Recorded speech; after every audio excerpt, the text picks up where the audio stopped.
coming back in 2 days. Man. They're mad, they're angry. We've gotta change mindsets. Okay? So, I volleyed it up to Welvin. Here we go, Welvin. Alright, I'm just gonna go through what our agenda is. Dr. Barber's really touched on it, but Mr. Simpkin is gonna start doing an overview of T3. We're gonna talk a little bit about tracking behavior, touch a little bit more on that. Then we're gonna talk specifically about the application, and then we're gonna give it back to Mr. Simpkins, and he is going to talk about the return to school process. So, why are we doing this today? Dr. Barber, again, has kind of done this for us. But reviewing the purpose of tier 3, I keep doing that because MTSS is my life, of T3. So, who are the appropriate kids to apply to tier 3? I'm doing it again. If I say tier 3 yet, you know I mean T3. We need to come to a common understanding of information that's needed for those meetings for them to be effective and ensure a transition back to the homeschool after T3. So I'm gonna turn it over here and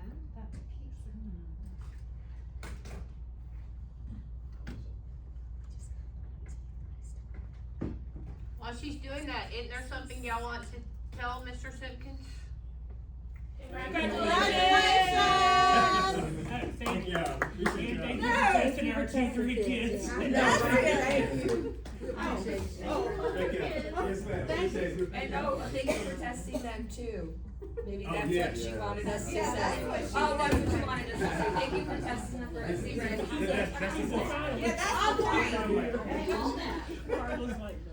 Okay, I got all kind of safety hazards up here, so I wanna make sure I'm hurting myself. First off, thank y'all for having us to come in and just speak on T3. I do wanna say upfront, true transparency, if one of your kids got declined, it was Dr. Grant's fault. It was not T3, it was Dr. Grant. Okay, so, Dr. Barber, how much time I got? We got about 45 minutes. Okay, cause see, I'm old school and I can talk, so I need to make sure mentally I gotta prepare what I'm supposed to say. So, first off, I wanna start with a story. Alright, I had this young kid, it was years ago, quite naturally in the school setting, so we can't share names or the school. But we were working with this family that when mom came in, she had just went through a traumatic experience herself. So traumatic to where she needed, some type of guidance, of what she needs to do. The kid was in the kindergarten. He had actually witnessed his dad pulling a gun out on his mom. So for whatever reason, that triggered something in his brain, and he went to school the next few weeks and was all out of sorts. Well, ended up getting referred to our program. Mom was not in favor of T3. She didn't like the idea of her son being in an alternative setting. But it got to a point where she began to buy into what we were asking her to do at home, doing the things at school, and that family, that mom went from not wanting to have anything to do with T3 to where when I went to shake my hand, introduce myself, she did not extend her hand in return.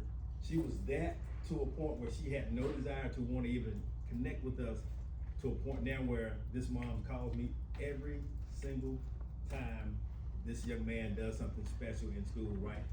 He's getting a terrific kid. He's actually graduating elementary this year, and I've already got an invite to the graduation. So she always reaches back out, and that was primarily based upon we took the time to build that relationship with her. She knew at the end of the day, we wanted what was best for her child. We recognized that they had been through a traumatic experience, not just that child, but also the mom. We took time to kind of understand that process and made sure that she knew that we were there for her. And like I said, it came to a point now, she reached out to me. Matter of fact, she reached out to me, sent me a picture of her son asking a young lady to be a Valentine's. I had to explain to my wife, no, this ain't what it is. She just keeps me in the loop on her son, but she had questions. She had questions, so, and I get it, she had questions. But it was one of those good kind of relationships. So I want to kind of set the scene as far as what, I know, right? Why she texting you? Yeah, let me explain. So that's kind of what, we aim to do at T3 as far as just building those type of relationships. So T3, Dr. Ryder, you know, we get tier 3 all the time, but you know, we tend to see T3 in the form of teaching parents, training teachers, and transitioning students. That's kind of in our mind what T3 stands for, you know, as it relates to how we see the program. And I'm gonna walk through a few slides, just kind of give you some background history. We're in year 15. I didn't know this until Frank shared this information with me last night. We're in year 15. Now, anybody has been in this for a while, we've moved a few times, you know, right where the new district office sits on Black Street. It was an old building. Anybody remember the old building that sat right across from Central? We were in that building for several years before they knocked it down and put up that new shoddy building they have there now. Then they sent us over to Sylvia Circle. We went over there for about a few years. We were on C Hall the first couple of years, and they moved us to A Hall. All right, we left Sylvia Circle. Then they sent us across to Richmond Drive. I don't know if you know how Richmond Drive is. Who's the assistant principal at Richmond Drive? Okay, my man. So you know the 5th grade down in the hall by the cafeteria? We were down there in the hole. All right? We were down in the hole. We were down in the hole for a few years. Then they took us and moved us. I don't know whose idea was this. They took our program, a behavior modification program, and put it on the same hallway with the kindergartners. And you can best be sure that was a very interesting few couple of years. Because those kindergartners heard words and seen things they probably did not have had any experience with. But it was all part of T3. So we made them feel some type of way. But we went from there until now we're here at Bellevue, and we've been here for a few years. Now, Dr. Barber, I don't know if you can help me with this, but I think our lease is about up here at Bellevue. So we're probably gonna move again in the next couple of years. Cause it seems like we always move every 3 to 4 years. So we're approaching 15 years. As I said before, we're a behavior modification program. These are for the kids that can be on or above grade level, but their behaviors are affecting their success academically, right? Short-term placement, as Dr. Barber said, you know, we're not a full school. You know, our goal is to work with that child for 8 to 12 weeks and get them back to their home school. Now, sometimes that 8 to 12 weeks may go past that. And the reason for that is sometimes we're not getting any buy-in from the parents. All right? We got sometimes parents just won't do what we ask them to do. So it may take a little longer for that child to get through the progression of the program. Now, before I go any further with that, the program is set up to where we have a 3-belt system where you start out as a white belt, which is the beginning stages. The red belt is what we consider the working phase. That's where a lot of the work comes in at. And then the black belt is the last final stage where we start seeing a lot of growth and you're in a position where you can go back to your home school. And those colors will derive from the karate belts. When Mr. Palumbo and I think it was Rich Melzer, when they kind of created the program, they used the karate belts as that format.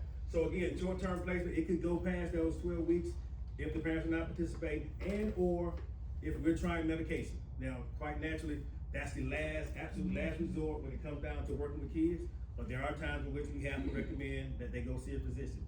In those moments, sometimes it goes past those 12 weeks because we want to see the kid in our small environment on the medicine so we can make any suggestions to the physician of what needs to happen, maybe need to make an adjustment. You know, the kid's not eating, you know, the kid's it's gotten more aggressive, you know, so we like to see that in our setting, small setting, before we send them back. Now, I'm not sure how many of you guys seen the classroom, but we got 2 teachers in each classroom. We try to keep it between 6 to 8 kids. We can take up to 10, but that's gonna be a challenge to get that many. But we do try to make sure that we're giving those kids everything they need for those particular weeks there with us. Our main focus is behavior, emotional regulation, accountability, and making sure the students can continue academic instruction when they return. All right?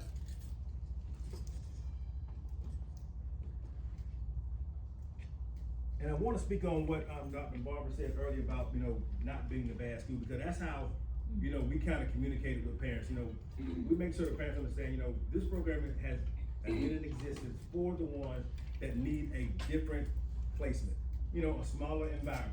You know, we had this one kid, he was a kindergartner, he saw one of his cousins in the other classroom, and the first thing he said, when he ran to it, "Oh, so you at the bad kid school too?"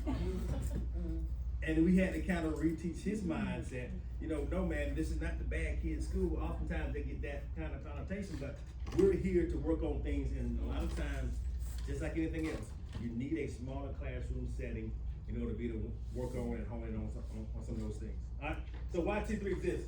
Some students, as I said, need more instruction, they need structure, consistency, you know, that target support, and along with just, you know, an opportunity to just reset. Alright, so let's be honest, you know, we are adults here. Can I be honest?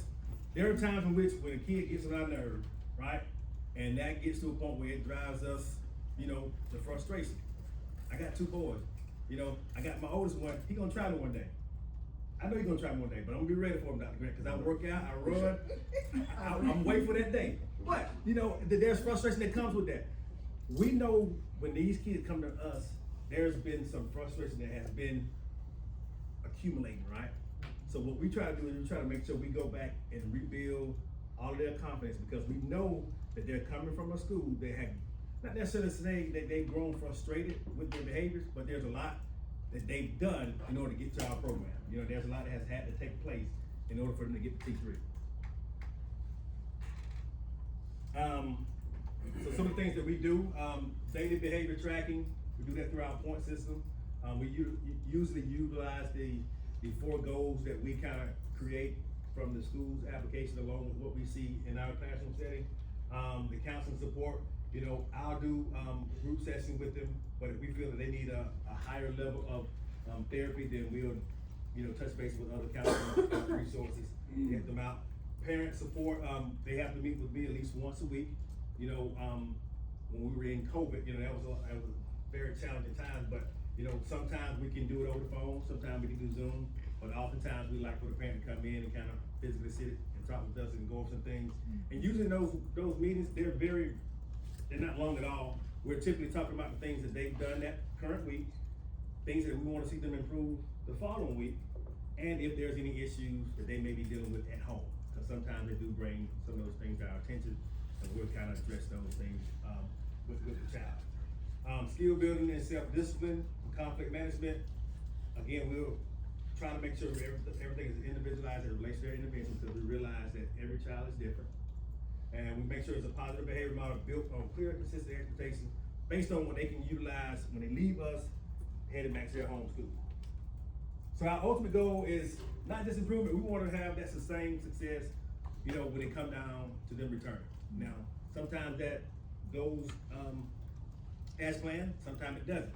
But we'll talk about ways in which we can improve that after Dr. Ryder speak on her part as it relates to the application. So I think this is a good spot to kind of change up, yep.